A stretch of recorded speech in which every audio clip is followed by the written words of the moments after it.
Olá a todos e boa noite. Bem-vindos à primeira Conversa com Química, uma iniciativa que a Unilabs decidiu arrancar o ano de 2021. Uma iniciativa que pretende, acima de tudo, ir partilhando com pessoas que tenham coisas para nos contar e coisas para nos dizer, de diversas áreas, ligadas principalmente à saúde, mas também iremos, durante estes meses, falar de outros temas. Esta primeira conversa era uma conversa que se pretendia ser sobre saúde mental e que se pretendia que fosse sobre o que se tinha passado durante o confinamento e o que se tinha passado para lá do confinamento de março. Mas o convidado que vou passar a apresentar não podia vir em melhor altura quando estamos a 2 ou 3 dias, não sabemos bem, de um novo período de confinamento. E por isso, sem mais delongas, gostaria de apresentar o nosso convidado de hoje, que é o professor Júlio Machado Vaz, psiquiatra, professor universitário, mas acima de tudo um português conhecido e reconhecido pela sua opinião livre e a quem, professor, passaria a palavra para se apresentar de viva voz. Olá, Luís. Antes de mais nada, obrigado pelo convite. Eu já tive a oportunidade no meu mural de dizer que hoje vinha conversar e que, portanto, era a primeira vez que a minha relação com a Unilabs não passava por me tirarem sangue, não é? É qualquer coisa de novo.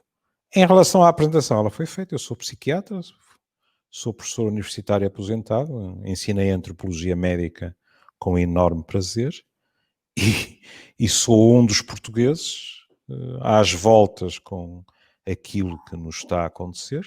É verdade, é muito provável que lá para quinta-feira estejamos de novo numa situação de confinamento, com tudo o que isso acarreta.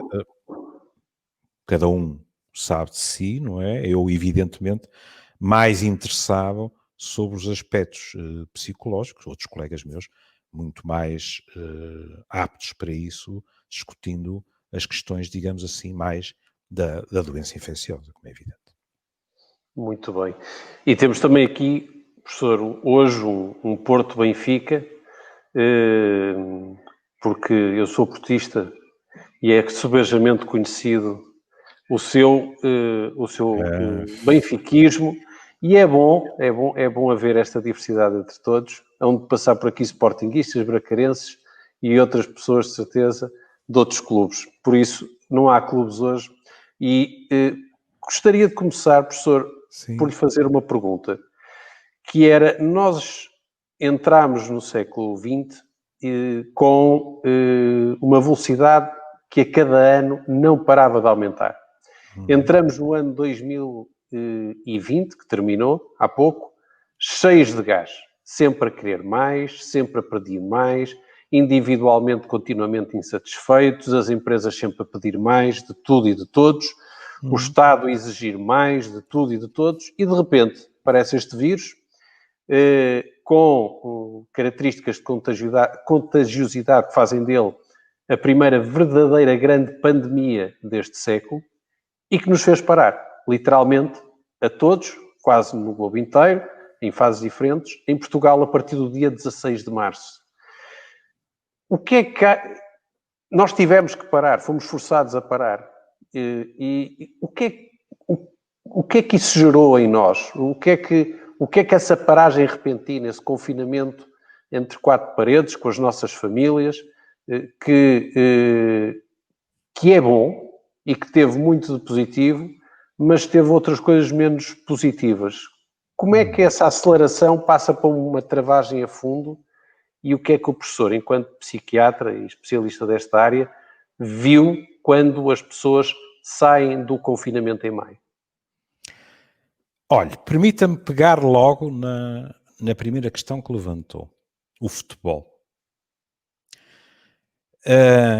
Nós estamos naquilo que, com frequência, é apelidado uma situação limite. Ou seja, em bom português, numa enrascada das grandes. E é fascinante verificar como nessas alturas houve uma parte de mim que teve a tentação de acrescentar só nessas alturas, o que é injusto. Mas nessas alturas é frequente que reequacionemos as nossas vidas e as nossas prioridades. E já que falou no futebol, neste momento eu tenho notado nas pessoas que infelizmente, a habitual agressividade é à volta do fenómeno desportivo, amainou um bocado. Porque eu nunca ouvi, como ouço hoje em dia no consultório, alguém dizer-me, sabe que outro dia nem me lembrei que havia jogo. Isto era impensável. Outras preocupações estão. Seguindo naquilo que o Luís pôs em cima da mesa. É verdade. O mundo não começou em fevereiro, março de 2020. E você descreveu que tipo de sociedade? Uma sociedade capitalista de consumo, frenética, com grande parte de nós a funcionar a velocidades tais que os especialistas dizem, os especialistas de comunicação, dizem que nós verdadeiramente já não agimos, reagimos, o que não é a mesma coisa. E de um momento para o outro houve travões a fundo. E aqui, antes que eu me esqueça, porque a caminho dos 72, quase todos nós começamos a queixar-nos que as nossas cabeças começam a assemelhar-se a queijos suíços. Não é? Aqui nós temos de ter a noção de uma coisa, Luís. Nós não paramos todos. E há uma homenagem que se impõe. Com muita frequência nós fomos, nos mais diversos países, para as janelas aplaudir os nossos colegas profissionais de saúde, e eu digo os nossos colegas porque eu não me incluo neles, eu não estive na linha da frente, não é? Portanto posso falar disso à vontade, e aplaudimos e agradecemos, etc. Aqui vai-me permitir um parênteses. A melhor maneira de os homenagearmos e a melhor maneira de os ajudarmos é sermos cidadãos responsáveis.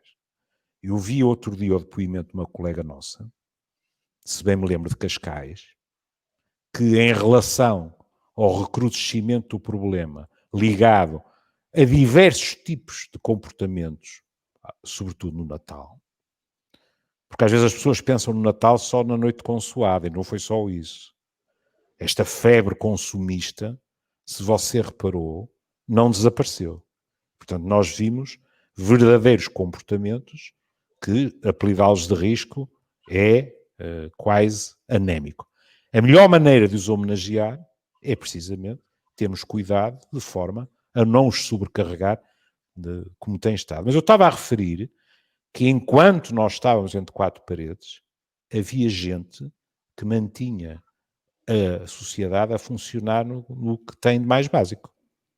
Desde o lixo, desde as pessoas em autênticas latas de sardinha nos transportes, etc., porque não puderam deixar de trabalhar, e esses foram e vão voltar a ser os chamados heróis invisíveis.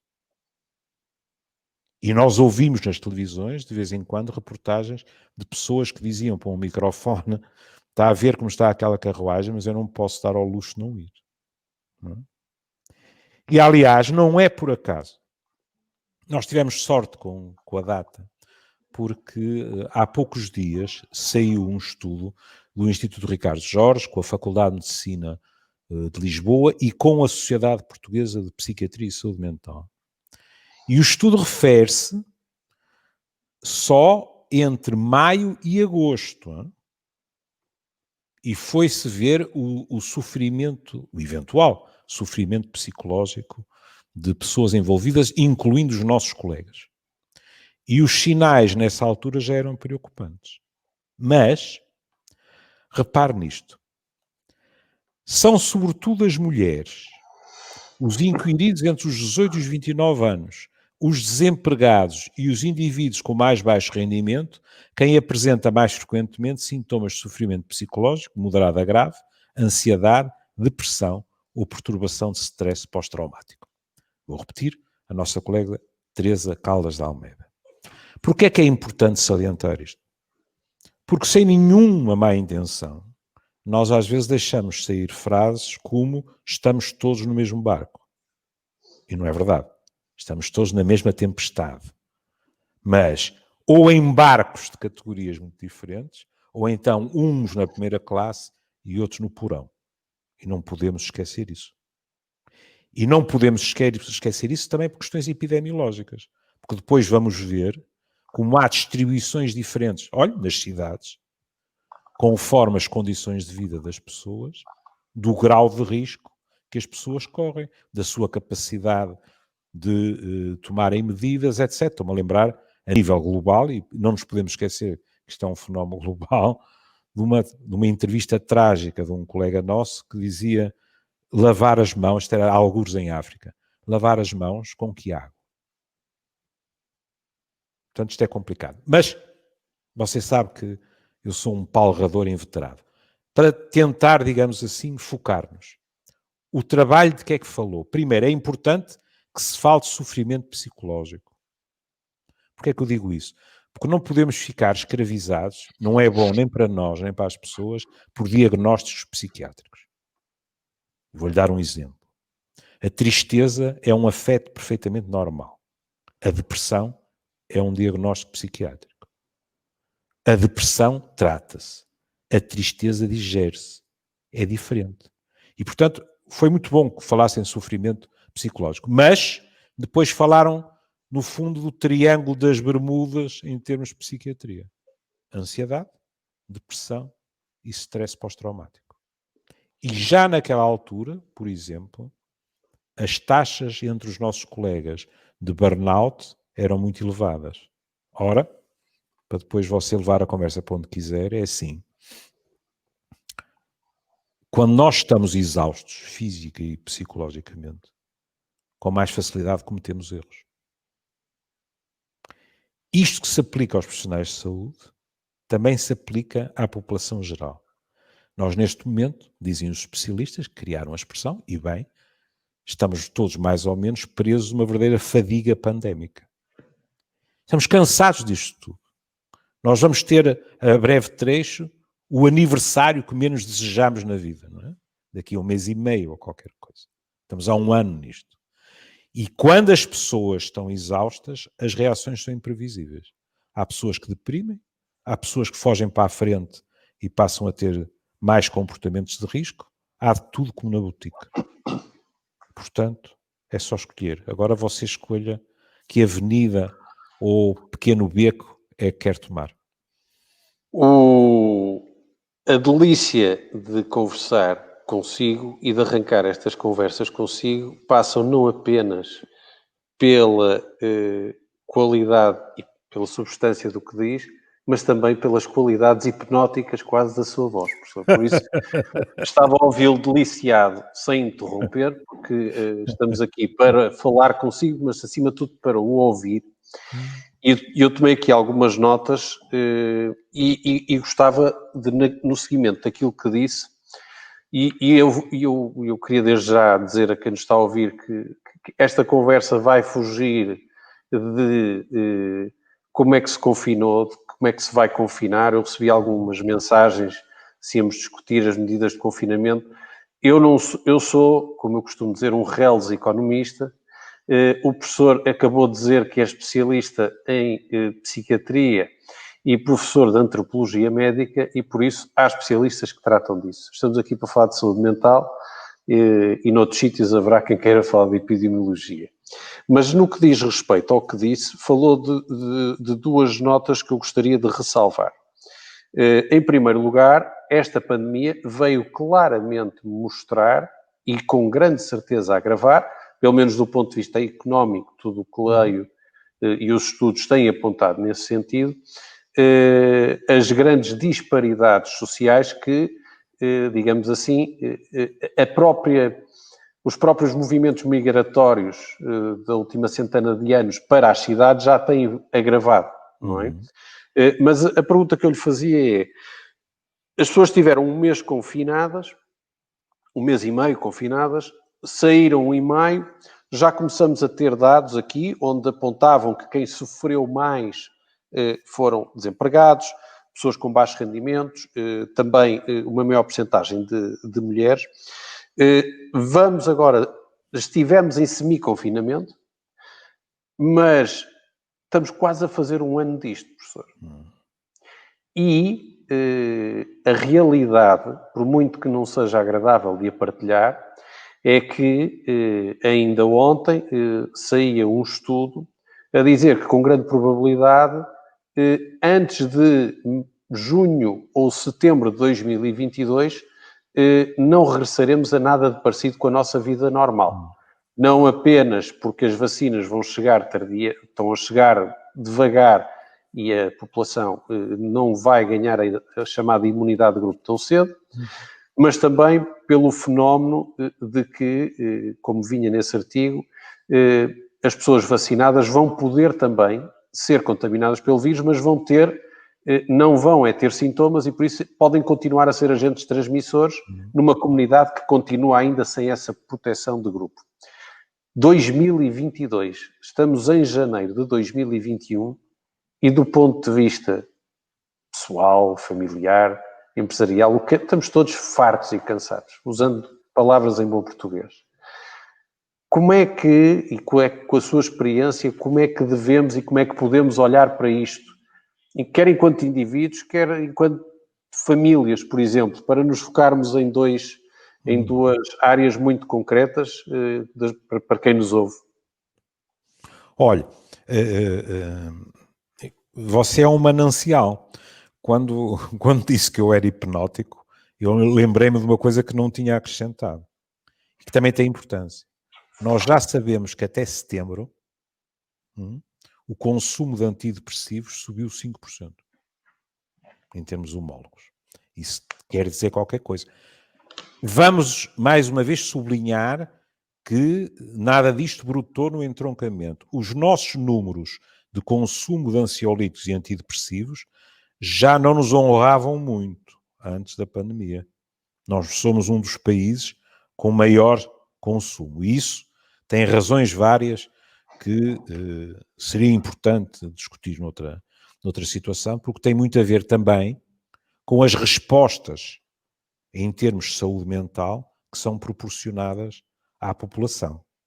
Quando os nossos colegas estão completamente sobrecarregados, quando eu estou a dizer os nossos colegas, não estou a falar só dos psiquiatras ou dos psicólogos. Estou a falar até, sobretudo, da primeira linha, da medicina geral e familiar. Quando os nossos colegas estão de tal maneira sobrecarregados que não têm tempo verdadeiramente de escutar quem está à frente, a solução, entre aspas, mais rápida é prescrever, muitas vezes. Ora, grandes figuras da psiquiatria portuguesa debruçaram-se sobre isso, por exemplo, o professor Coimbra de Matos, que disse sempre a única maneira de diminuir os níveis de prescrição é ouvir as pessoas como elas devem ser ouvidas, como elas devem ser escutadas. Porque senão o que nós estamos a fazer é uma corrida contra o sintoma, saímos ao cerne da questão. Adiante. Agora você falou, nós, em termos individuais e em termos familiares. A minha percepção... Olhando para a frente, peço desculpa, olhando para a frente, sim. Depois deste ano que vamos fazer, ter mais um ano e meio pela frente, que armas podemos pensar em utilizar? Que coisas podemos tentar fazer? Porque isto não é uma maratona, isto é um Ironman, literalmente. Já passou da maratona para o Ironman. Porque a atitude das pessoas também mudou. Você há bocado disse assim, bem, nós chegámos a maio, ou se quisermos, a junho, pois, é que a maneira como foi encarado o primeiro confinamento, por mais desagradável que tenha sido, para quem foi? Houve pessoas que me disseram ao longo deste ano que foi a melhor coisa que lhes podia ter acontecido. Tomaram decisões, recuaram em decisões, desde nível laboral a nível familiar, amoroso, etc. Muita gente me disse, para vergonha minha, disse-me assim, professor, o professor tantas vezes me disse que eu precisava de abrandar, mas eu não conseguia. Mas olha, desta vez, abrandei. E eu dizia, claro, isso é para me envergonhar. Eu nunca o consegui convencer, mas desta vez abrandou mesmo. Como é evidente, algumas destas pessoas ficaram muito angustiadas. Porque abrandar, para quem está habituado a viver a um ritmo infernal, é complicado. Mas não foi só isso, é que nesse primeiro confinamento, uns de uma forma mais consciente, outros de um modo mais inconsciente, nós estávamos numa contagem decrescente que não tem nada a ver com aquela com que nos deparamos agora. Se quiser, falou em maratona, a meta estava logo ali, como diz o povo.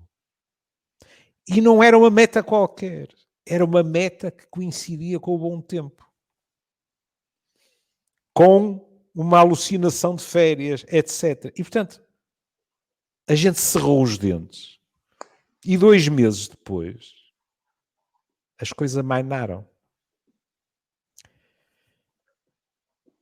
E nessa altura, na minha opinião, outros pensarão de outra maneira e eu respeito, nessa altura começou, de certa forma, o desleixo que neste momento nos está a sair cá. Eu penso que se poderia ter feito muito mais nos meses de verão e mesmo no início do outono do que se fez. Pronto, adiante.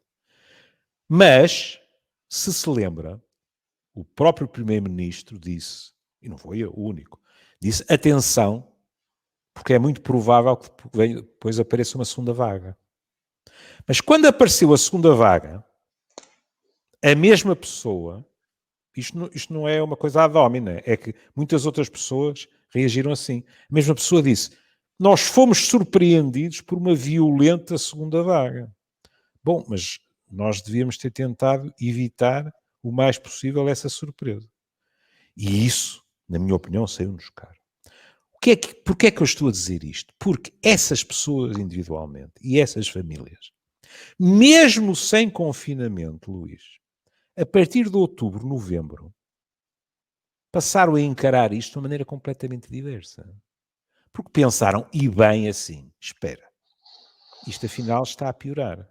E está a piorar quando? Agora vem aí o inverno. No inverno, nós temos o frio, temos as gripes. Por acaso, este ano quase não tivemos gripe. Normal. Antes de começarmos a conversar... máscaras. Exatamente. Antes de começarmos a conversar, eu li um trabalho que dizia que tinham morrido 9 pessoas de gripe habitual em dezembro. 9, Luís. Eu nem queria acreditar no número. Bom. E, portanto, as pessoas, neste momento, mesmo que não houvesse o espectro que se vai tornar real do confinamento, as pessoas já não estavam no mesmo estado de espírito. Ou seja, houve a sensação que isto seria um sprint e depois percebeu-se que é mesmo uma maratona. E você diz, e como é que se aguenta isto? Bom, desde logo há diferenças entre nós. Alguns de nós são mais resilientes que outros. Depois depende não só da resiliência, mas de como é que as pessoas foram apanhadas nisto. Ou seja, você já o disse, o fosso entre camadas sociais já existia. Você disse-o, eu concordo. O Papa Francisco qualquer dia grava um disco sobre a questão. Frei Bento Domingos escreveu no Público as desigualdades criminosas. E, portanto, temos que ter a noção de que não estamos todos com as mesmas armas para resistir. Bom, mas o que é que vai ser preciso? Primeiro, lembra-se que na primavera havia muito aquela pergunta, como é que será o novo normal? Uma expressão muito curiosa. E dizia-se, o novo normal não vai ser como o antigo. Mas naquela altura tinha-se a sensação que o novo normal era depois da pandemia. Como é que nós seríamos? Em termos das precauções, será que nós, como comunidade planetária, seríamos capazes de juntar esforços de uma forma melhor? Aqui está um bom tema. A ciência, em termos da vacina, juntou-se como nunca. tal maneira que até nos poderíamos perguntar se nos anos 80 e 90 se tivesse havido esta colaboração em relação à SIDA, os avanços talvez tivessem sido muito mais rápidos. E não foram. Boa Isso pergunta. levar-nos-ia longe, quanto às razões, não é? O que acontece é que o novo normal, na minha opinião, se quiserem empregar a expressão, é viver com a pandemia. Porque você disse, se calhar temos para ano e meio à frente. E não vale a pena estar a enganar as pessoas, vai ser muito duro, aos mais diversos níveis. Claro que, o que é que nos impressiona mais? Embora há pessoas que me dizem, que isso também acontece, nós levamos com tantos números em cima, que há pessoas que já me dizem que praticamente já não ligam. Não é? Mas eu hoje ouvi um número, ouvi 122 mortos.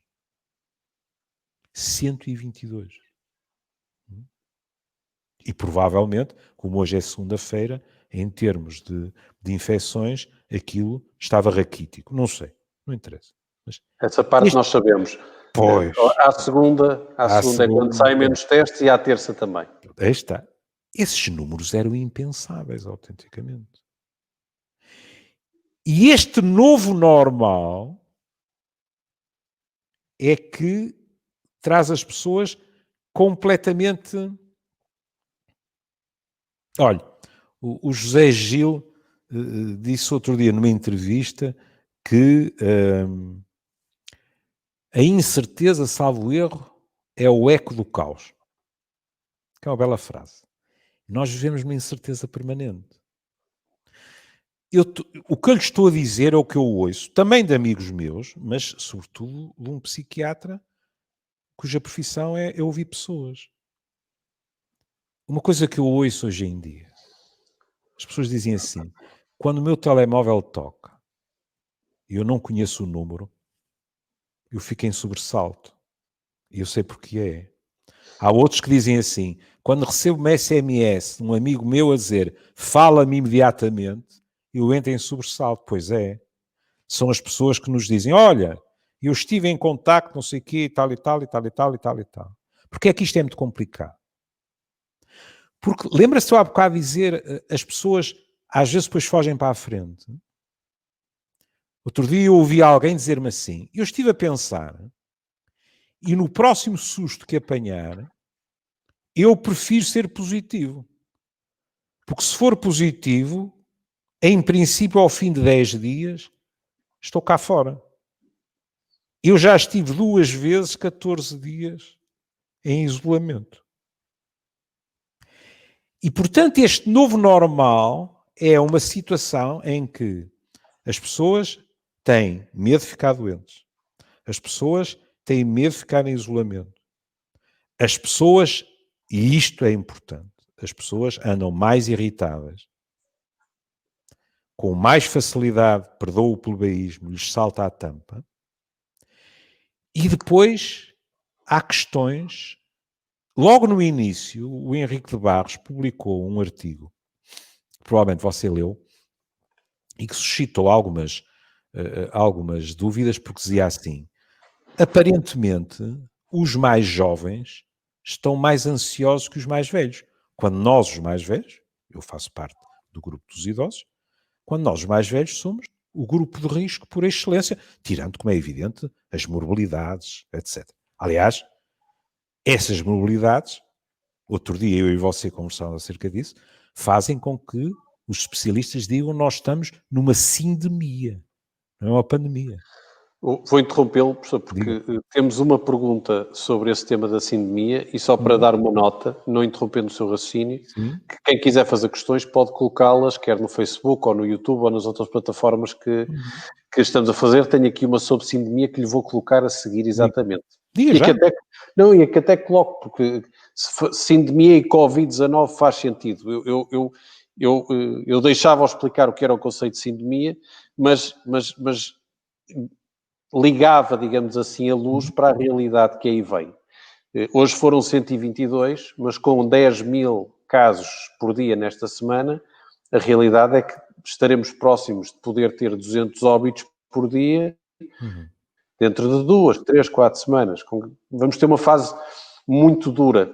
E o conceito de sindemia é um conceito que está relacionado com aquilo que vemos, com aquilo que sentimos, mas exatamente o que é esse conceito e se faz sentido ou não, eu acho que faz, mas gostava de ouvir vindo de si. Tenho a certeza que estão colegas nossos a ouvir-nos. Peço desculpa, eu desliguei o telemóvel sem o novo normal, querer, mas é o novo normal, ser malzinho, tenho a certeza que se levantasse o telefone, alguém me ia oferecer 300 canais de televisão. Professor, o novo normal é estarmos nestas coisas e as interrupções acontecerem, por isso esteja à vontade. Tenho a certeza que há colegas nossos, profissionais de saúde, a ouvir, que explicariam isso muito melhor do que eu. Eu li isso no Lancet.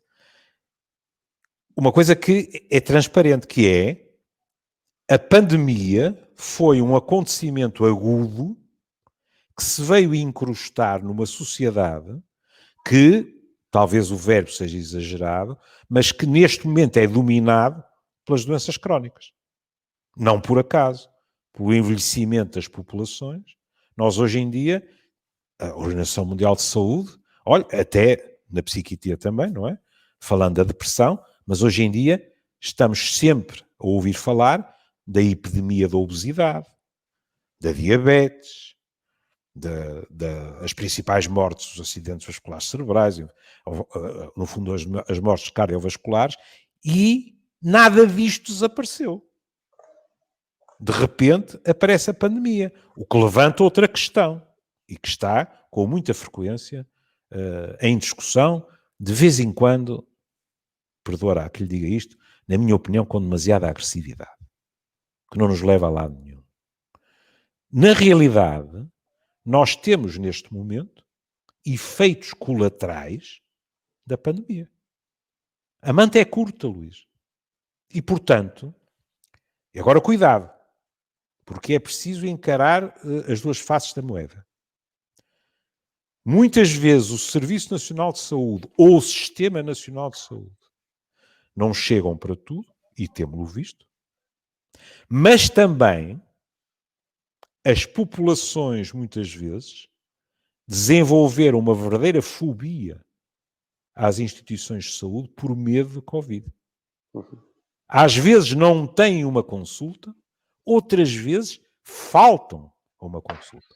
Agora, o que os nossos colegas já puseram em cima da mesa é que só por exames de despiste que não são feitos, nós perdemos, por exemplo, na área oncológica, a possibilidade de atalhar processos que eventualmente depois vão ser encontrados tarde demais. E isto é uma consequência. Partilhando só aqui alguns números, por causa dessa situação do não-Covid, números nossos da Unilabs, nas áreas dos diagnósticos in vivo, onde o paciente tem que vir para fazer um exame diagnóstico, por exemplo, de imagem ou outro tipo de exames, estamos a falar de taxas de no-show, de doentes que não aparecem, na ordem dos 6% a 7%. No pós-confinamento, em maio e junho, era de 10%, 15%, mas estamos a falar de mais do dobro do que tínhamos anteriormente, de 2% e 3%. Mas, para além disso, dando dois números que tinha aqui de lado, hoje o professor António Maia Gonçalves estava a partilhar comigo que, salvo erro, a Sociedade Portuguesa de Cardiologia referiu que houve mais de 3.800 mortes em 2020 por doenças cardiovasculares, podiam ter sido, acho que, aliás, eu apontei inclusive por infarto, que poderiam ter sido evitadas, e o ano passado morreram 127 mil pessoas, das quais cerca de 7 mil foram doentes de Covid, e os outros 20 mil em excesso, que normalmente morrem cerca de 100 mil, são doentes que, com grande probabilidade, poderiam ter recebido o devido tratamento. É verdade. E por isso, hoje ouvi dizer alguém, por cada doente Covid que faleceu, houve 3 doentes não Covid que também faleceram, porventura desnecessariamente. E fazia-lhe uma pergunta, porque tem havido um grande debate entre esta situação de fechamos ou não fechamos. Isto dizia das pessoas estarem com medo de tudo. Têm medo de ter Covid, mas também têm medo de ficar presos em casa, têm medo do telefone. Aliás, há quem peça aos amigos, se estiveres positivo não me digas ou não me avises, porque eu não posso ficar fechado. Isso é, do meu ponto de vista, e vou partilhar a minha visão, uma enorme irresponsabilidade, porque se o SNS e se o Sistema Nacional de Saúde como um todo entrar em falência, as mortes por Covid vão começar a aumentar também em termos de percentagem de infecções. Por isso há aqui um balanço muito difícil, e era a pergunta que lhe fazia, mas que não há respostas certas. Eu escrevi aqui para mim, eu não queria estar num lugar de decisão governamental, porque não há nenhuma decisão certa. Mas como é que as pessoas têm vivido, como é que têm sentido as pessoas a ver este paradoxo entre o Covid, entre o não Covid, entre o fechar, mas não devíamos fechar porque a economia tem que funcionar? Que tipo de reações e de sentimentos é que tem visto nas pessoas, professor? Olha, em relação ao que você disse da mortalidade, eu também li, penso que provavelmente o mesmo estudo, e uma coisa que é preciso salientar é que os números não são homogéneos. No fim de 2020, a percentagem, e no fundo já vimos porquê, a percentagem de morte por Covid aumentou. E tem vindo a aumentar. Não é? Pronto. Agora, como é que as pessoas reagem? Por exemplo, eu fico verdadeiramente varado porque ainda há pessoas que são capazes de dizer, não estou a falar de pessoas politicamente motivadas ou com agendas escondidas, etc. Não é? Mas ainda há pessoas capazes de dizer como é que ainda acreditam nesta cabala, isto é uma gripe como outra qualquer, etc. Não é? Por exemplo, houve uma pessoa que chegou à minha página de Facebook e as outras estavam a discutir a questão de Covid e apelidou-as calmamente de rebanho de carneiros, explicando que estavam todos a ser enganados. Não é? Houve outra pessoa que, porque o Papa se referiu à não vacinação com um tom de censura, disse, bom, este não diz coisa com coisa, ou então os laboratórios também lhe pagam alguma coisa. Nós confrontamos com reações destas. Por outro lado, temos pessoas que nunca chegaram a abandonar o confinamento, Luís. O confinamento da primavera continuaram assim. Porque o medo é de tal ordem. Pronto. Agora, grande parte das pessoas foram obrigadas, e são obrigadas, a fazer uma avaliação de risco. Não sejamos hipócritas. Por exemplo, se calhar ficar-me-ia muito bem chegar aqui e dizer assim, neste quase ano de pandemia, eu segui religiosamente todas as indicações que recebi. Fazer um parênteses em relação à questão das indicações. No estudo do Ricardo Jorge, diz-se uma coisa que é verdade, que é, já havia estudos sobre isto do tempo do ébola e do SARS em 2003. Não é com esta dimensão. Imagine, naquela altura os confinamentos foram de 10 a 15 dias. Uma brincadeira de crianças. E mesmo assim, colegas nossos, 4 anos depois, tinham sintomas de stress pós-traumático. Com 10, 15 dias, mais nada, não é? Portanto, nós temos que ter a noção, há bocado, peço desculpa que eu devia tê-lo dito, que nós vamos resolver a questão em termos biológicos e aqueles que desenvolvem problemas psicológicos, e nomeadamente problemas que justificam diagnósticos psiquiátricos, vão ter problemas que ultrapassarão a questão biológica. Aqueles que, grande parte das pessoas não terão problemas nenhuns. Agora, os problemas psicológicos e mesmo psiquiátricos não nos farão o favor de desaparecer porque de repente há imunidade de grupo, porque de repente isso está resolvido. É um clássico, percebe? A parte psicológica arrasta-se. Sobretudo, o que também é importante, quando nós não pedimos ajuda. E aí,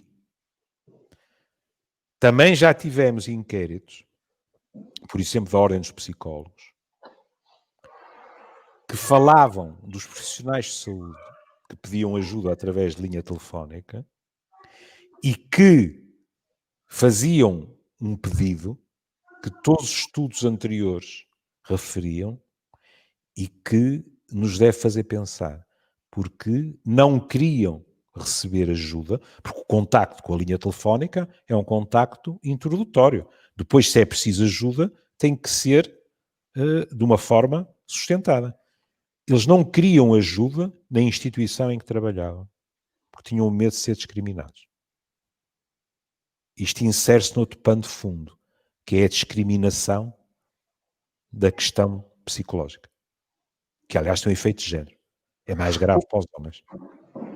O professor estava agora a mencionar uma coisa e eu não posso deixar de partilhar, até porque temos aqui algumas perguntas, algumas mais clínicas, e que eu vou pedir desculpa a quem as fez por não as colocar. Isto é um fórum mais generalista do que clínico, e é assim que se pretende, mas transferindo um bocadinho o tema da conversa para o trabalho e para o professor estava a dizer que que haveria um novo normal, não é? E eu estava aqui a apontar, nada vai ficar como antes. Não. Mas o facto é que em março, e quando tomei umas notas para esta conversa, em março e abril eu costumo dizer que tenho vi do melhor e do pior. Não vi público, nem privado, nem social. Houve um momento em que toda a gente que tinha alguma coisa para dar ou para ajudar, na nossa parte que fizemos dos testes, quando era preciso máscaras, se tínhamos máscaras, emprestávamos aos hospitais, se tínhamos testes, emprestávamos aos hospitais, se faltava alguma coisa, os hospitais emprestavam. Todos estavam a remar no mesmo barco. Vi muita ganância à frente da empresa, vi muita ganância e continuo a vê-la. Vi muita bondade. Mas o facto é que a partir de maio muita coisa voltou ao normal, professor. Muita coisa voltou ao normal. Mas houve pessoas e houve médicos. Há aqui uma pergunta que fala e da saúde mental de profissionais de saúde, quem cuida, eu não pegando nesta pergunta diretamente, mas ia partilhar um exemplo de um colega seu, da minha idade, numa unidade do Porto, que foi literalmente um quase burnout, porque meteu como espírito, entrou nisto em espírito de missão. Todas as pessoas que ia ter a seu cargo iriam ser salvas. E estava num dos hospitais que foi mais atingidos agora nesta segunda vaga, e teve quase 3, 4 dias seguidos. Tiveram que o mandar para casa e queriam mandá-lo e não queria ir. Por isso, houve muitas pessoas que se deixaram perder, entre aspas, pela pandemia, no bom sentido, mas que depois individualmente gera os problemas que todos sabemos. Houve muita ganância, houve muita bondade, mas as pessoas dizem nada vai ficar como antes, mas mal abriu o confinamento, o professor disse que as pessoas estavam frenéticas em ir viver o verão. Vai tudo mudar, vai tudo ficar como antes, ou como o professor disse, vai haver pessoas para quem tudo fica igual e vai haver aqueles para quem tudo mudou. Mas se quiser, mas olha, a pessoa que pôs essa questão, eu gostaria de pegar nisso. Vamos a isso. Porque, com toda a admiração pela paixão do colega que mencionou, há um aspecto, se calhar vão achar que isto é demasiado pragmático, mas é assim. Aquilo que nós dizemos com frequência e que finalmente obteve resultados dos cuidadores informais, também se diz dos cuidadores formais. Que é, se quem cuida não cuida de si mesmo e não é cuidado ou cuidada, chega a um ponto em que não pode cuidar de ninguém.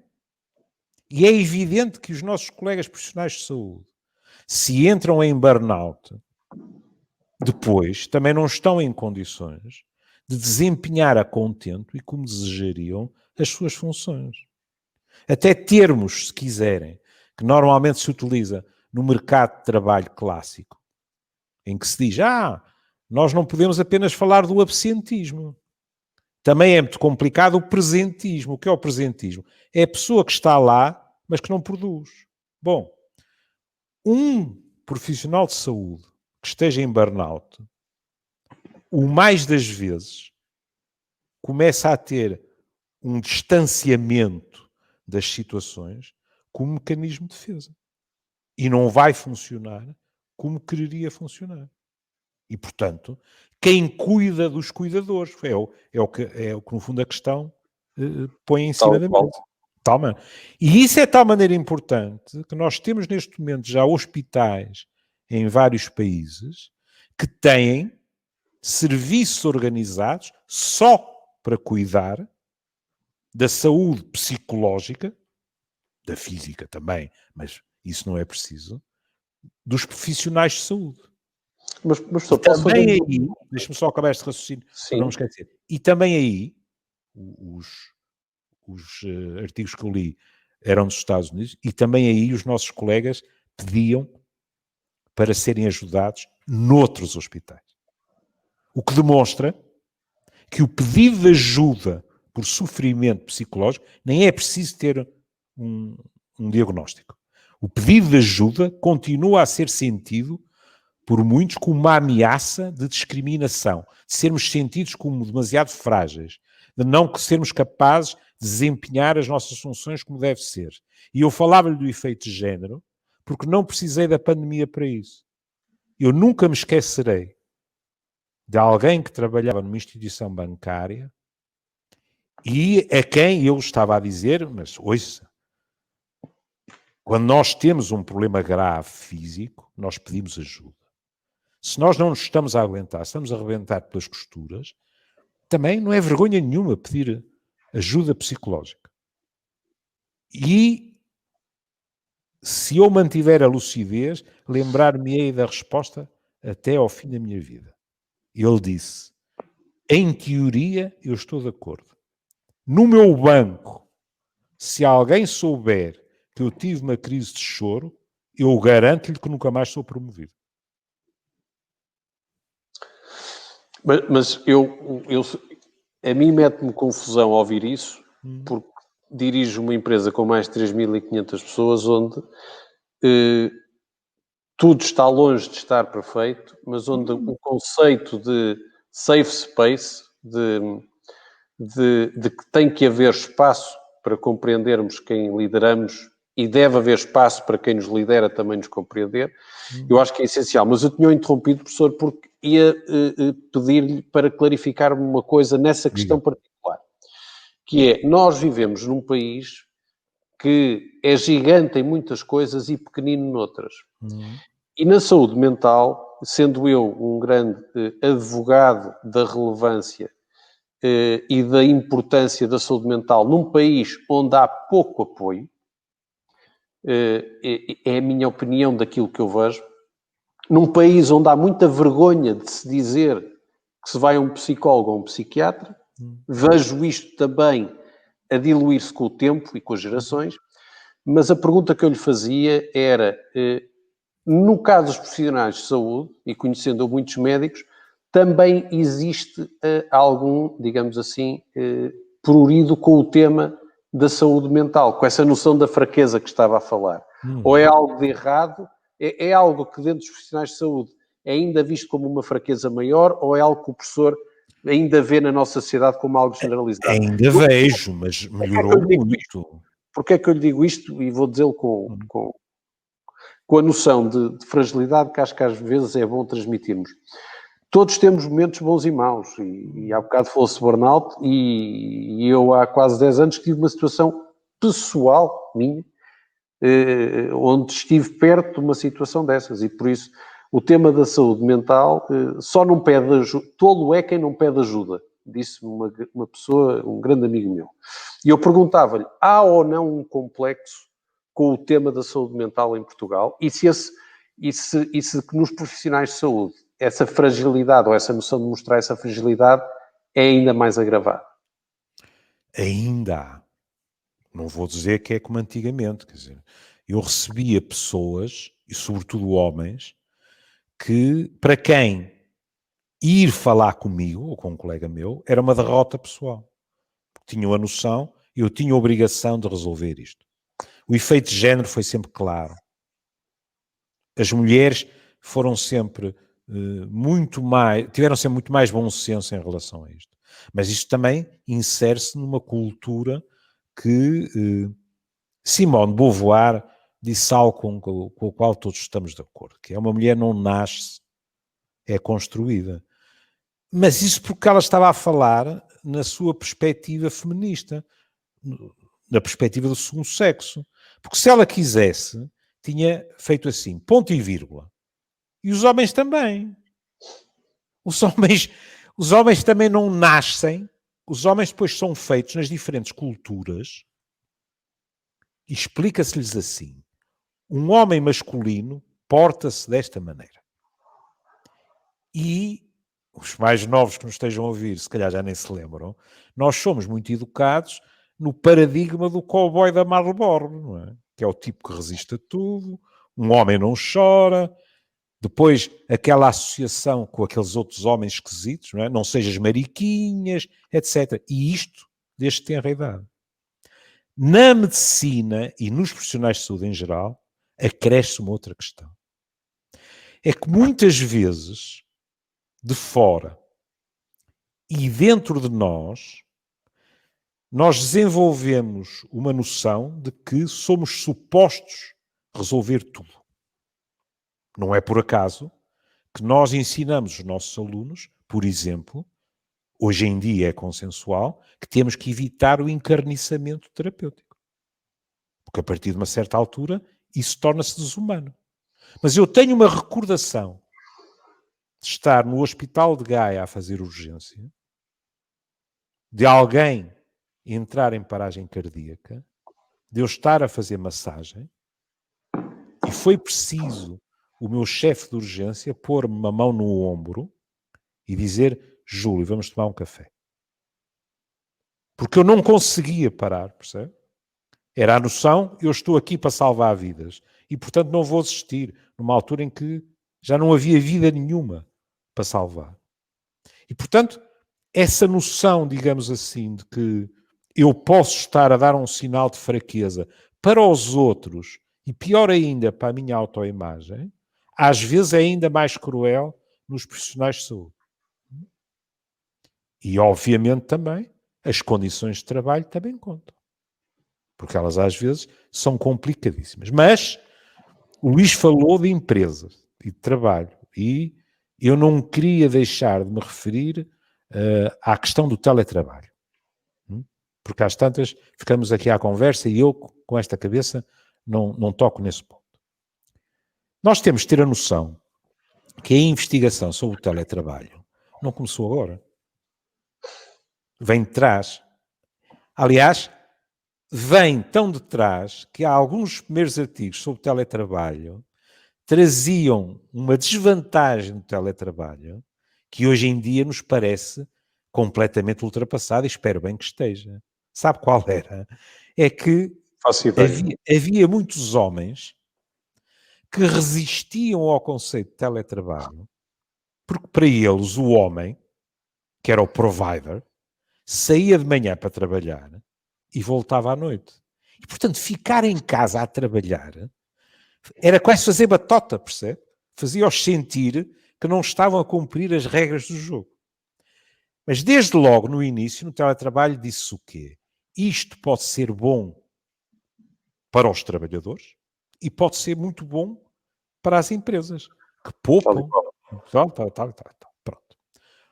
Os mais recentes sobre teletrabalho vieram salientar várias coisas. Primeiro, e quiçá a fundamental, aquela sociedade que você estava a falar, em tropel, até fevereiro do ano passado, é uma sociedade que tem muita dificuldade num sistema de teletrabalho, e quando eu digo a sociedade, estou a dizer a sociedade porque são os dois lados.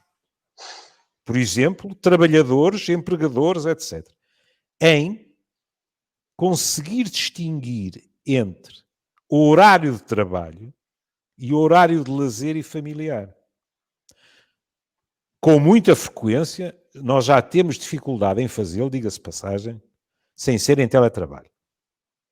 Alguns de nós são acusados pela família em Assembleia Geral, por votação unânime, de que ao fim de semana levamos trabalho para casa, não saímos do computador, comemos uma sanduíche e estamos a tratar de processo, etc, etc. Mas no teletrabalho, aquilo, e não foi inesperado, a queixa mais habitual que eu ouvi ao longo deste ano, das pessoas, muitas vezes, em relação a si próprias, outras vezes, em relação a superiores hierárquicos, eu de repente estou a trabalhar à hora de jantar. De repente cai-me um pedido por mail às 2 da manhã. Isto inscreve-se em algo mais geral na nossa sociedade, que é, de uma forma mais ou menos encapotada, nós somos supostos estarmos sempre contactáveis. Ora, na esfera de trabalho, isso pode tornar-se infernal. Portanto, primeiro aspecto, e você dizia para o futuro, e vai haver muito teletrabalho. Muito desse teletrabalho é uma bênção. Agora, a minha costela regionalista vem ao de cima e eu digo-lhe assim, você não imagina a quantidade de amigos meus que durante este ano me disseram assim, não, eu agora, quando é para uma reunião de 15 minutos em Lisboa, eu digo, Skype ou Zoom. Para quê? Vou meter na autoestrada ou no avião e tal. Tem aqui mais um amigo. E eu tenho muitos amigos de Lisboa que também agora deixam de vir ao Porto por reuniões de 15 minutos e meia hora e bem. Isto é muito bem. Luís, há 30 anos atrás eu esfiava o Cats do Feita e passei por isso. Eu ia de propósito de comboio a Lisboa, estava no Ministério 15 a 20 minutos, às vezes em reuniões que era, há alguma dúvida sobre isto, sobre aquilo, sobre aquilo outro, e metia-me no comboio e vinha-me embora. Pronto, magnífico que tínhamos ultrapassado esse tipo de coisas. Mas, para além da questão da articulação, vida familiar ou não familiar, uma pessoa sozinha também tem que ter tempos de lazer. O que é que nos dizem os especialistas? A questão do trabalho de equipa. Então, dão conselhos curiosos. Por exemplo, já que estão a trabalhar através da tecnologia, deve haver espaços nessa tecnologia que não tenha nada a ver com o trabalho. Que estejam à conversa. O café que poderiam tomar no local de trabalho, então tomem-no no Zoom ou no Skype ou coisa, mas estejam à conversa, falem lá do futebol, falem do que quiserem, mas não de trabalho, porque isso também é importante. E depois é muito curioso que já há estudos a dizerem que em relação às chefias, os subordinados começam a pedir em ambiente de teletrabalho coisas um bocado diferentes do que pediam no ambiente clássico. Como por exemplo, posso perguntar? Como por exemplo, dizendo, isto é complicado de gerir ao meu nível e com quem está acima de mim, eu acho que a minha chefia tem que ter maiores competências a nível de inteligência emocional. Alguns dizendo até uma coisa muito curiosa.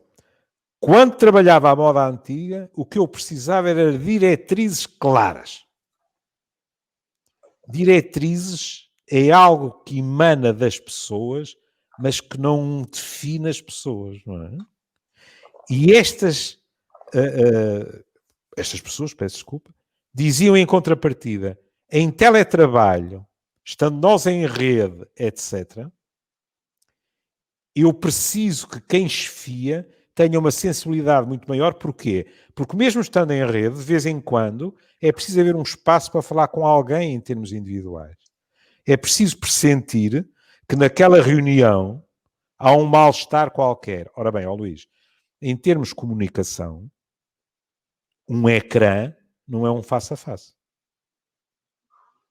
E, portanto, esta capacidade de triar pequenos mal-estares, pequenas competições, etc., torna-se mais difícil no virtual. Mas isto é um caminho sem retorno. Porque em muitos aspectos as vantagens são inigualáveis.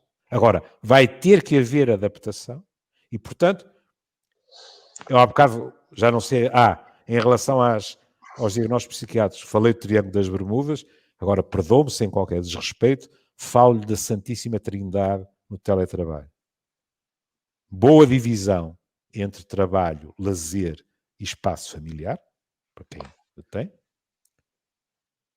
Manutenção das relações humanas ao mesmo nível e uma certa reorganização com as chefias num modo de funcionamento diferente. Este tripé, quando funciona, em princípio, as pessoas só veem vantagens no teletrabalho. Agora, nós falámos do teletrabalho, agora é obrigação nossa falarmos das condições do teletrabalho. E eu estou há um ano a ouvir isso, que é assim. De que é que estamos a falar? Suponhamos um casal com os seus pimpolhos. Está um dos membros em teletrabalho e o outro não? Estão os dois? Os miúdos estão em aulas ou estão em casa porque fecharam os estabelecimentos de ensino? Que dimensões tem a casa? É que eu ouço pessoas em que uma está em teletrabalho numa sala de jantar de 30 metros quadrados e a outra num escritório com outros tantos metros quadrados. E ouço casais que estão em teletrabalho, os dois na sala de jantar, ninguém tem escritório, com 3 miúdos que sofrem daquela doença frequente das crianças, que é saúde, aos pulos por todo lado. E garanto-lhe que este segundo casal tem muito mais reticências ao teletrabalho. É óbvio. São as condições. Não é? Mas claramente é um caminho sem retorno, professor. Sem retorno. E são 2:02 e era suposto acabarmos às 10. Tínhamos falado que corríamos este sério risco porque o professor dizia que gostava de falar e nós gostamos muito de o ouvir. Muito E obrigado. por isso apareceu aqui uma pergunta, ainda antes de fazermos um remate, que acho que eu ia tentar misturar duas perguntas. Uma que diz da Maria Sousa que será que vamos continuar a ser um povo de afetos? Ou se calhar não acho que é um povo. Será que vamos continuar a ser animais de afetos, de abraços, de apertos de mão, como comenta aqui? Até que ponto é que muitas das nossas formas de estar vão ou não mudar? Mas também lhe perguntava relativamente a este período em que vamos entrar, e já deu aqui uma série de grandes conselhos relativamente à forma como devemos e podemos ver o teletrabalho. Como é que podemos agora entrar neste período de confinamento, professor? Misturando as duas coisas, os abraços... Exatamente, vamos mostrar as duas coisas. Como é que podemos entrar neste período de confinamento com força para sair deste período ainda mais resilientes para o resto da maratona? Vamos precisamente pegar onde estávamos, porque faz sentido. Eu vou dizer uma coisa que alguns dos que nos estão, suponhamos que ainda está alguém a ouvir-nos, não é? Vão dizer, pois é, coitado, já foi tempo demais e ele agora já não diz coisa com coisa. É assim, Luís, nós no meio disto tudo tivemos sorte. Suponha que esta pandemia era há 20 anos atrás. Há bocado tocou o meu telefone fixo. Há 20 anos atrás era o que teríamos em princípio, não é? Nós hoje em dia, quando nos é dito por todos os trabalhos de investigação, é importante manter as redes de suporte social, e aqui, como é evidente, estão integradas as redes de suporte familiar, mas não só. Além disso, você pode ser meu filho, mas já tem idade para ter percebido que às vezes há mais afeto num amigo que num familiar, o sangue não garante nada. Nós, neste momento, temos possibilidades de contacto com os outros que nunca sonhamos. Porque nós pegamos num telemóvel e estamos no WhatsApp, estamos a falar à moda antiga, estamos no FaceTime, nessas coisas todas, etc, etc, etc. Pronto. Os meus netos, se quiserem, até põem a família toda em mosaico no ecrã. Nada disso acontecia. Bom, e isso é uma bênção, espero não estar a ser herético, é uma bênção de Deus. Porque quer queiramos, quer não, é contacto. Agora, vamos ligar isso à pergunta que nos foi colocada por alguém com um nome... Maria de Sousa. Com um nome que me tornou um bocadinho melancólico, não é? Porque a Maria de Sousa, deixou-nos com um poema espantoso antes de morrer, sabendo que ia morrer. E um poema de confiança para o futuro. Ora bem, em termos dos afetos, e desculpem se a palavra é demasiado histriónica, mas em termos dos afetos e da sua expressão, isto é uma catástrofe. Porquê é que eu disse a sua expressão? Porque, inclusivamente, a expressão física, o toque, é importante para o nosso desenvolvimento físico e psíquico. As nossas crianças, não quer dizer que nós, os mais velhotes, e você, no auge da sua trajetória de vida, não quer dizer que nós não precisemos muito. Mas as crianças precisam de outra maneira. A investigação diz-nos que as crianças que não são tocadas, que não conhecem o carinho físico, têm, muitas vezes, déficits quando em comparação com outras crianças. Portanto, estamos a falar de questões que foram investigadas e que não são sequer sujeitas à discussão. Mas, basicamente, não é disso que estamos a falar daquilo que é para todos, que é assim, eu não dou um abraço aos meus netos há um ano. Faz para o mês que vem. E estas coisas pesam-nos. E pesam-nos, eu estava a falar da rede de suporte, por variedíssimas razões, pelo prazer que isso nos dá. A questão da rede de suporte social é muito importante, porque não foram os psiquiatras que descobriram isso. Quem tem boas redes de suporte social está mais protegido contra doenças e sofrimento psicológico e físico. Nós sabemos, por exemplo, que na depressão o sistema imunitário com frequência é afetado. De vez em quando eu tenho pessoas que estão deprimidas e elas próprias se apercebem disso e dizem coisas deste género. Esta coisa, além de não me sentir nada bem, tenho andado quase sempre constipado. E nessas alturas eu lembro desses trabalhos, o sistema imunitário também não está propriamente em grande forma, não é? Mas temos que ter a noção, quando nós dizemos que é preciso que as pessoas se mantenham em contacto umas com as outras. Quando nós dizemos que isto protege, estamos a falar de uma outra coisa. Eu ainda ensinei, não quando tive o prazer de ensinar genética com o professor Amândio, mas quando estava já com o professor Eurico Figueiredo, eu e os meus colegas, mas eu ainda ensinei que a solidão era perigosa, porque quando nós nos sentimos sós, não é sozinhos, é diferente. Estar sozinho é não estar mais ninguém connosco na sala. Mas nós sabemos que temos 3 amigos a quem podemos telefonar para chorar no ombro deles. Portanto, não estamos sós, estamos sozinhos. Mas eu dizia, quando nós estamos sós, quando nos sentimos sós, é mais fácil deprimirmos. E quando deprimimos, a nossa saúde física está mais em risco. A investigação posterior veio dizer outra coisa mais radical e que eu nunca vi questionada.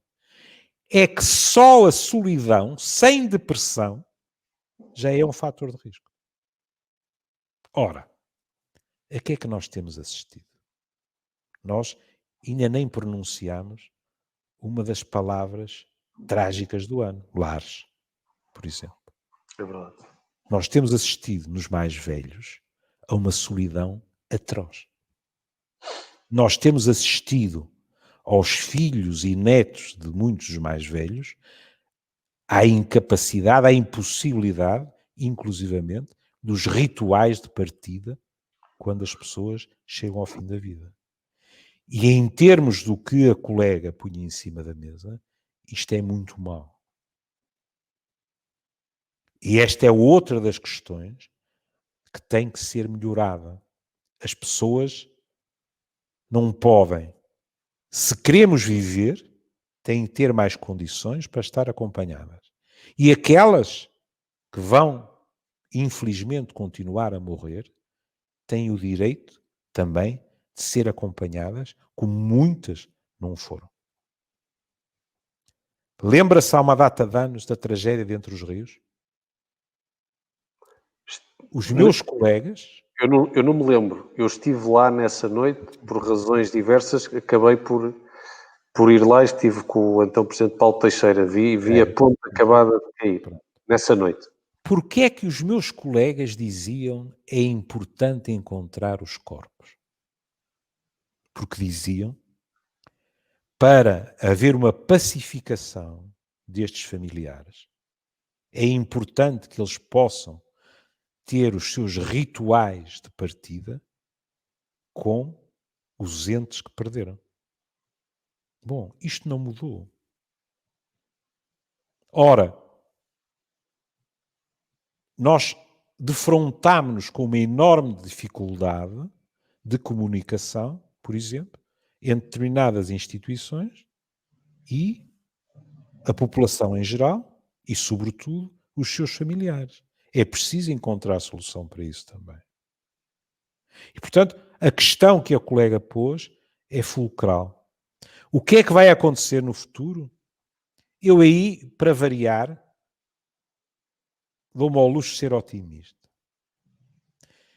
Eu acho que nós vamos ficar com, não sei se a palavra sequer poderia ou deveria ser aplicada por um técnico, mas vou aplicá-lo. Eu acho que nós vamos ficar com determinados tiques perfeitamente aceitáveis em gente que passou por uma situação limite destas. Nomeadamente, um certo receio do outro, uma certa parcimónia, um receio de até que ponto é que me sinto seguro aqui e acolá. A nível dos afetos, permita-me um verbo de quem trabalha há décadas na toxicodependência. Eu acho que nós estamos a ressacar de tal maneira que vai ser muito difícil que nós não caiamos nos braços uns dos outros. Isso é uma maravilha ouvir isso. Da forma e agora o que seria ideal é que ultrapassássemos os nossos abençoados nichos ecológicos e que isto fizesse com que nós percebêssemos que mesmo com aquele fosso de que falámos há bocado, alguém com uma vida miserável mete-se num avião e pode contagiar alguém em Nova Iorque que comprou a Trump Tower, se o Sr. Trump a puser à venda. E, portanto, se não for por uma consciência ética, como Francisco sempre nos está a lembrar, que seja por uma questão interesseira, ou nós temos uma consciência global. Veja, nós há bocado falámos da sindemia, e falámos das doenças crónicas, disto, daquilo e daquilo outro. Mas a pandemia também se veio inscrever noutra coisa, que é, o que é que nos estão a dizer os especialistas das alterações climáticas? Que ou nos unimos verdadeiramente, ou daqui a 20 ou 30 anos, isto pode não dar para sobreviver.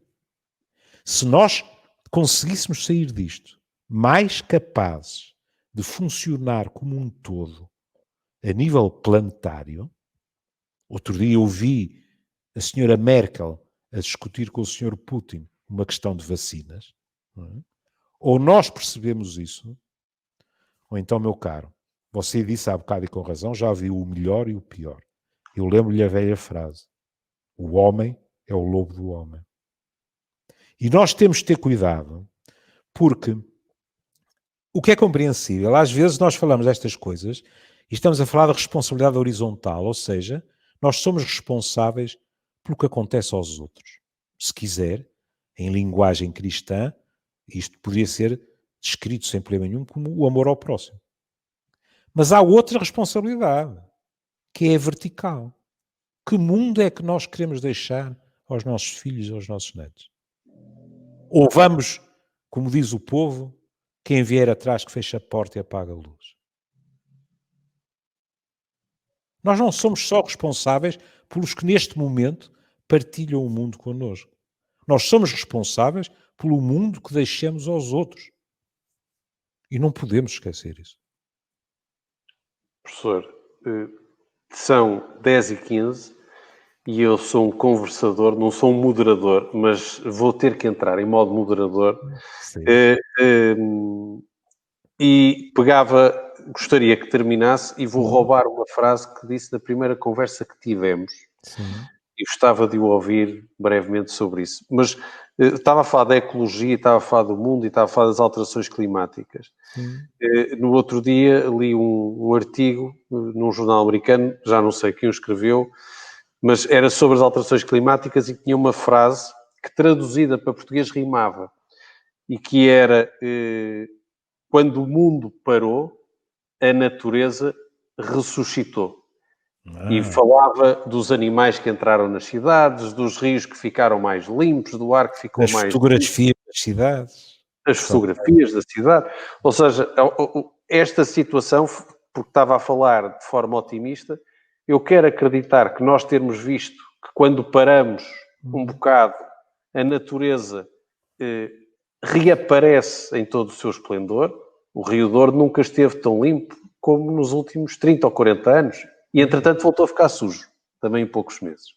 Por isso, terminando com esta nota positiva e de otimismo, vamos confinar e o professor, numa frase, quando estávamos a falar do tema das pessoas em pós-confinamento e estávamos a falar da experiência um do outro, como é que estava a ser, e o professor perguntava-me o que é que eu estava a fazer, o que é que eu não estava, e eu perguntei ao professor, e o professor comentou-me assim, como é que mas o professor tem cuidado, janta, e o professor explicar-me que tinha cuidado, que levava isto muito a sério, que tentava dar o exemplo, mas depois disse-me assim, mas Luís, há uma diferença entre estar vivo e ter uma vida. A frase é sua. E E eu fico-lhe muito gostava, grato, porque há bocado eu aflorei isso e depois, como de costume, perdi-me. mas Então vou perdeu-se. voltar lá atrás para assumir isso. Não, mas eu perguntava-lhe, Sim. é diferente de estar vivo do que... uma coisa é estar vivo, outra coisa é ter uma Ter uma vida. vida. E nós vamos confinar outra vez. Sim. E terminávamos, ou convidava-o a terminar, a desafiar quem nos ouve como é que podemos continuar a ter uma vida agora que nos vamos fechar dentro de casa outra vez, porque só vamos estar fechados dentro de casa, podemos estar abertos de outras formas. Sim. Eu só queria voltar atrás porque eu depois, como de costume, entrei por outra vereda e eu ia assumir que durante este ano eu corri riscos. Houve situações em que eu avaliei e disse este risco vale a pena porque fazer isto é muito importante para mim. E, para nada na manga, vou dar um exemplo. Por exemplo, jantar com um amigo meu, cada um na ponta da mesa, a 5, 6 metros de distância. O que, evidentemente, comportava um risco. Mínimo. Mínimo. Mas estava lá. Sim. O que acontece é que isto encaixa na questão da solidão. Naquela altura, para mim, era insuportável não olhar alguém nos olhos. Percebe? Pronto. Não sentir essa coisa. Pronto. Agora, o que você disse. Há pequenos truques que até podem parecer, e se calhar são, não interessa, a mim ajudaram.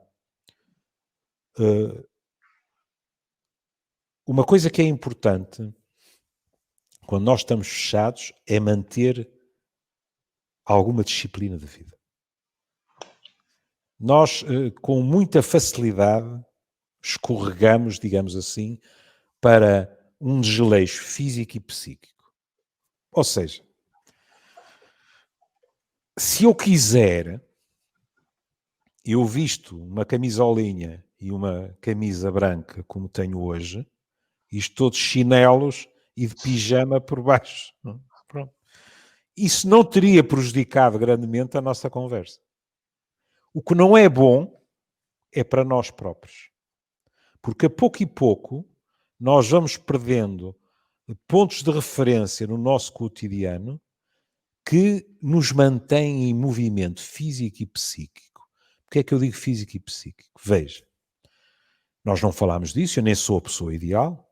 Você falará seguramente com um colega meu pedopsiquiatra ou especialista na adolescência, mas todos eles dizem, em relação aos mais novos, só que também se aplica aos mais velhos, atenção, é preciso ter cuidado com, de repente, estarmos horas e horas em frente a uma televisão. Curiosamente, depois às vezes, quando perguntamos a nós mesmos o que é que eu vi, nós nem verdadeiramente sabemos. Ou seja, por exemplo, depois os dias começam a tornar-se todos iguais. A pessoa chega a uma altura, isso a mim aconteceu-me, e vai-me acontecer outra vez, que é um tipo que pensa, mas hoje é terça ou é quarta, e eu sou um privilegiado, porque tenho continuado a fazer consultas em teletrabalho, há uma disciplina, mas mesmo assim, de vez em quando uma pessoa pensa, mas que dia é hoje? Depois as horas são todas iguais. E depois nós começamos, por exemplo, outro dia dizia-me alguém, com um ar perfeitamente entristecido, mas eu tive uma data de tempo livre e não li nenhum livro. Pois não. Outras coisas também prosaicas. Uma pessoa pode sair e dar um passeinho, etc, etc. E, no entanto, muitos de nós acabam por não dar. Ou seja, as pequenas coisas. Depois outra questão. Vamos voltar mesmo ao início. Quando eu citei o trabalho da nossa colega Caldas de Almeida. Porquê que vinha logo à cabeça as mulheres? Depois falava-se dos empregados, os 218 aos... Mais uma vez, somos todos iguais, mas uns mais iguais que outros. É que com muita frequência, quando nós ficamos todos em casa, e agora vou defender os membros do meu sindicato, às vezes sem má vontade nenhuma, mas continuam a ser as mulheres as principais responsáveis porque tudo corra sobre rodas. É uma boa prática, uma boa política, até para que o núcleo familiar se mantenha numa relação cordial, nós também sermos capazes de partilhar tarefas. Porque é que eu sublinho o partilhar? Porque nós, homens, temos fama e proveito de utilizar antes o verbo ajudar e ficar orgulhosíssimos. Bom, o que acontece é que a casa também é nossa. Portanto, as tarefas também são nossas. Portanto, nós não somos os beneméritos que ajudamos. Não, somos um membro do casal, para os que vivem em casal, que partilham. E outra coisa que eu ouvi durante este ano inteiro foi gente a quem o confinamento pôs a comunicar outra vez. Interessante. Gente que praticamente dizia bom dia, boa tarde, cruzavam-se, etc, etc, etc. E de repente foi preciso outra vez conversar. E houve de tudo. Houve gente que conversou e que em maio e junho foi para a conservatória para ir cada um para o seu lado. E houve outros que estavam à beira da ruptura e que de repente perceberam que havia muita coisa que ainda os unia e essa ideia saiu-lhes. Agora, o povo diz, a falar é que a gente se entende. Portanto, é importante nessas alturas que comunique. Terminando pela frase. E vou dizer qualquer coisa que seguramente fará com que alguns que nos ouvem não concordem. sobretudo em relação aos mais velhos. É verdade que os mais velhos, atenção, a nossa ordem já o disse, a mera idade no cartão de cidadão não é critério. Nós temos gente com mais de 65 anos em muito melhor forma física do que gente de 50 ou de 40 e tal até, não é? Mas pronto, os mais velhos são um grupo de risco. E nós queremos protegê-los. E bem, os mais velhos são a memória. Estão vivos, mas além disso são a memória. E sem memória, uma sociedade esboroa-se completamente. Mas cuidado, os mais velhos, a não ser que por questões de saúde tenham perdido a sua capacidade de raciocinar, a sua lucidez, os mais velhos não devem ser infantilizados. Ou seja, não devem ser bombardeados com ordens, com a melhor das intenções. Não. As questões devem ser discutidas com eles. Porquê é que eu estou a dizer isto? Quando a senhora Ursula von der Leyen, que ainda por cima é colega nossa, e que, sem má intenção nenhuma, disse, para em maio, os mais velhos têm que se preparar, eventualmente, para ficar confinados até dezembro, levantou-se um clamor. Por exemplo, em França, foi de tal ordem, ela foi exorzida nos jornais por gente mais velha de tal forma que houve alguém que disse, estamos perante a revolução ou a revolta das bengalas. E o que é que diziam essas pessoas? Essas pessoas diziam, eu tenho mais de 65 anos, mas sou dono ou dona da minha vida. Portanto, eu quero que me expliquem os riscos todos, porque nestas situações, uma informação clara, eventualmente até mais curta, mas clara, que não mude todos os dias, etc., é fundamental, e que de posse dessas informações todas, eu quero poder tomar as minhas decisões. E aí é que você encontra pessoas de todas as idades, mas é sobretudo mais importante nos mais velhos, que lhe dirão, por exemplo, que eu lhe disse há bocado do meu jantar com o meu amigo, que lhe dirão, este risco e este risco, eu não dou direito a ninguém de me impedir de o correr. Porque sem isto, aquilo ou aquilo outro, eu sei que estou vivo, respiro, durmo, como, bebo, mas não tenho uma vida. E sem ter uma vida, não me sinto verdadeiramente eu. É uma questão de identidade, percebe? E isto tem que ser respeitado. Tem, e infelizmente o que acabou de falar sobre os mais velhos e sobre essa forma como os riscos podem e devem ser assumidos com a devida informação, a razão de estarmos onde estamos prende-se, não agora, mas principalmente no início da segunda vaga, com a falta de cuidado e de avaliação de risco dos mais novos. Até porque a demografia da doença veio mostrar que nesse período foi o excesso de risco dos mais novos que fez a pandemia aumentar, coisa que aparentemente nesta vaga de janeiro não foi. Senhor Professor Júlio Machado Vaz, muito obrigado por esta hora e meia, literalmente, foi hora e meia de conversa. Eu não quero ser pessimista, mas acho que conheço uma pessoa que nos vai puxar as orelhas. Não é que eu espero acho bem. Que sim, alguém que tem uma paixão por relógios suíços vai nos puxar as orelhas. Mas com essa parte lidarei eu.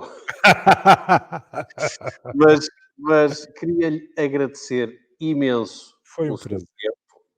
Queria agradecer a todos, e tivemos sempre para cima de 500 pessoas, em alguns períodos bem mais, quase 600 a ouvir-nos, e acima de tudo a ouvi-lo.